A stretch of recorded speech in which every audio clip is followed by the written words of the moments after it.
Bonjour à tous et bienvenue pour ce nouvel épisode de Un jour une histoire. Aujourd'hui on s'attaque à une voiture inconnue du grand public. Je parle bien de la Missile de René Bonnet. Alors je vous invite vraiment à suivre cette vidéo jusqu'au bout mes amis passionnés, parce que cette histoire c'est un plus à tout passionné lors d'un dîner mondain. Non je rigole, je vous taquine. Bon bref, je vous laisse avec la vidéo, bon visionnage, c'était Pégase. Il fut un temps où l'automobile n'était pas l'apanage des grands constructeurs. Les artisans avaient leur propre domaine et brillaient sur le marché de niche, comme celui des petites voitures sportives. En France, ce domaine était très disputé, avec plusieurs artisans constructeurs tels que Seiji, René Bonnet, Alpine et bien d'autres encore. Penchons-nous dès à présent sur l'histoire de René Bonnet. Depuis la veille au soir, René Bonnet, qui pilote la voiture numéro 57, sa voiture, une DB Panhard, est en tête. Avec son coéquipier Bayeul, il parvient à repousser tous les assauts, y compris ceux particulièrement redoutables de l'écurie Force. Pour la première fois depuis bien longtemps, une voiture bleue de l'écurie France va prendre la première place dans une grande compétition internationale. Bonnet gagne.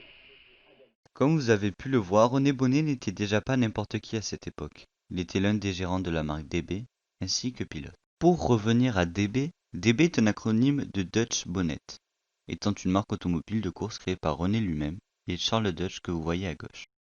Dès la fin de l'année 1961, un grand désaccord apparaît alors que DB est la marque officielle de l'écurie Panhard.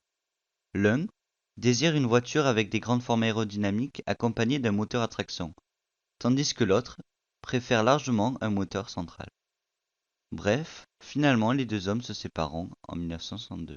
René Bonnet se lance alors dans la création d'une propre écurie à moteur central, nommée bien évidemment de son nom, René Bonnet.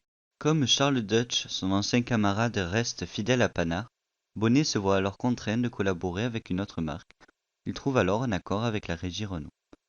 René Bonnet récupérera alors les plans de la DB Le Mans, mais utilise désormais par conséquent des moteurs Renault pour animer cette nouvelle petite sportive. La machine est donc dès à présent lancée, et la Le Mans sous la marque René Bonnet et le modèle Missile sera rapidement dévoilé au public. Maintenant que toute cette mise en bouche est faite, venons à ce qui nous intéresse le plus, la Missile de René Bonnet. Mais vous allez me dire, mais qu'est-ce que c'est concrètement que cette René Bonnet Missile? Bon, si je dois vulgariser tout ça, la Missile est concrètement faite du châssis de la Renault 4, qui lui permet alors de se reposer sur 4 roues indépendantes. Pour le moteur, rien de plus simple, c'est celui de la Dauphine 1093 et de ses 55 chevaux, sortis de 845 cm3, qui viennent la propulser à pleine vitesse. En plus, la jolie Missile bénéficie des nouveaux freins à disque, disponibles sur les Renault 8. Mais ce n'est pas tout. La belle René Bonnet Missile s'habille d'une carrosserie en composite. Pour ceux qui ne savent pas concrètement qu'est-ce qu'une carrosserie en composite, c'est une carrosserie qui utilise des matériaux en composite, donc par exemple des fibres de carbone ou des fibres de verre. Et donc, cet ensemble permet à la carrosserie de s'auto-réparer, c'est-à-dire que la partie cicatrisée devient plus résistante qu'avant d'avoir été malmenée. Bref, revenons à nos moutons. Malgré que la carrosserie soit très ressemblante à celle de la Le Mans, un gros point va en la faveur de la René Bonnet Missile. Elle est beaucoup plus légère, seulement 560 kg. À titre comparatif, une Alpine A110 1600S fait 680 kg. Cet ensemble, moteur, châssis, poids, puissance, permet d'atteindre des performances très correctes pour une voiture de cette puissance et surtout pour un cabriolet, puisqu'on roule, chevaux de vent, à plus de 150 km/h. Mais, malheureusement, la voiture n'évoluera plus. En cause, le nouveau projet de René Bonnet, la Jet, qui plombera l'affaire. Le constructeur doit se résoudre à vendre en 1964 à Matra, qui crée ainsi son département automobile.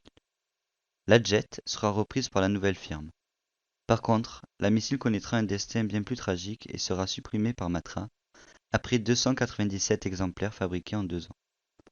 Désormais, on ne sait pas combien de René Bonnet Missile ont survécu. En tout cas, elle est extrêmement rare et plutôt jolie, je trouve.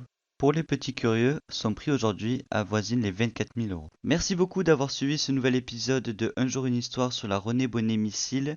N'hésitez pas à mettre un like, un commentaire ou bien même à vous abonner, on vise les 700 abonnés.